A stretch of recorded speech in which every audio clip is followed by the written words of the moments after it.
As President Trump prepares to head to the nation's southwest, New Mexico Senator Martin Heinrich is here too. I think one of the frustrations in Washington is that there aren't right now two parties who are trying to find solutions to gun violence and to these mass shootings. When it comes to owning a gun, I'm one of them.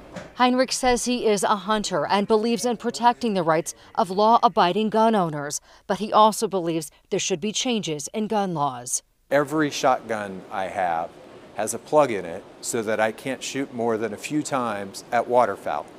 Yet that kind of limitation does not apply to most of the firearms that are designed to be aimed at people.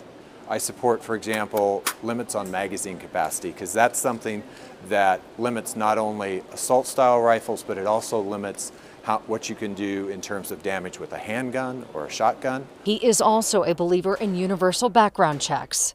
Every gun I've ever owned, except for a few I inherited from my family, I went through a background check. It took 5 minutes. It took 10 minutes. The House passed 2 pieces of gun legislation, including one that would require background checks for every gun sale. They're now sitting on Senate Majority Leader Mitch McConnell's desk.